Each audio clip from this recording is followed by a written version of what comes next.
All right, how does the chicken cross the road? Here we go. So Bernie the chicken wants to cross a 12-foot wide road to get to the other side. The task seems daunting. On the first leg of his journey, he makes it halfway. So we're going to call this column N and this column G sub N. So he goes half the distance, so leg 1 would be 6. He then covers half the remaining distance. So he's traveled 3 feet. Then half the distance, half the distance, half the distance, and half the distance. It says, write a rule for how far Bernie walks on the nth leg of his journey. Well, have you noticed that R is 1/2? So this causes us to have a geometric series. But to write for the nth leg, we're going to use G sub N equals G sub 1 times R to the N minus 1. And in our case, the first term is 6, R is 1/2. So let's look at Bernie's overall progress. Find the total distance he's walked by the end of each leg of his journey, and then plot these points. So let's say we're on leg 1. Bernie has traveled 6 feet. Leg 2. Leg 2, Bernie hasn't gone 3 feet. He's now gone 6 plus 3. So 9 feet. Leg 3 will be 6 plus 3 plus 1.5, which is 10.5 feet. And remember, you're watching this video and you have the controls here. You can pause the video at any point.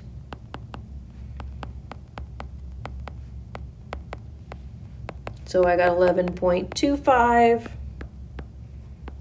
Leg 5, I got 11.625 feet. I went in and just did 5 because I thought this is going to give me a decent looking sketch. So for leg 1 is 6 feet, leg 2 is 9, then I have 10.5, then I have 11.25 and 11.65.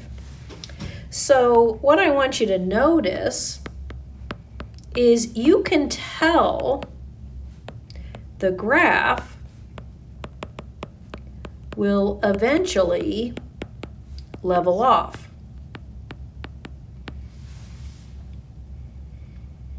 So this leads me to what our main topic is today, is 1.7 is on an infinite geometric series, okay? And an infinite geometric series converges if the sum of the terms approach a specific value. So like as n goes to infinity. An infinite series diverges if the sum does not. And the R value needs to be between -1 and 1 and it'll converge.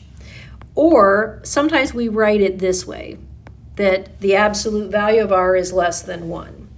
The other thing is, if R is bigger than 1, or R is less than -1, or you might write it like this, then your series is going to diverge. So for the unit test, I'm going to give you S sub infinity is G sub 1 over 1 minus R. And there's a neat proof of that. And I'll link a video for it. It's really quite cool.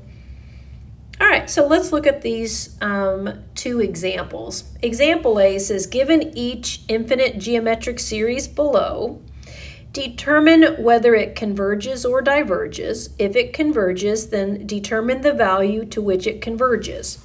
So let me say this, S sub infinity equals G sub 1 over 1 minus R only when the R value, now of course R can't be 0, but if the R value is between -1 and 1, this works. Otherwise, the series diverges. So let's look at number 1. My first term is 64. In order to find R, you're going to take the second term divided by the first term, and that is 3/4. So that is a number between -1 and +1, so this is going to converge. So if it converges, you're going to use this formula, 64 over 1 minus 3/4. That's 64 over 1/4, which is 256. Number 2, G sub 1 is going to be 50 times -2/3 to the 1 minus 1. So G sub 1 is 50. You can read off R because that's the geometric explicit formula. So this one is going to converge. So we'll use S sub infinity is the first term over 1 minus -2/3. That's 50 over, now that becomes a plus 5/3, so that is 30. Now the third one, this one looks a little different. And I want to point out a couple of things. The G sub 1 is 0.1 and R is 0.1. Okay, the R value is 0.1. So it is going to converge. So that's going to give me S sub infinity is 0.1 over 1 minus 0.1. And that ends up being 1/9. But I want you to notice something. Isn't this 0.1111, 0.1 repeating? So that's kind of cool. That's kind of cool. All right, then the last example says a ball is dropped from a height of 10 feet, but it's going to bounce up 80%.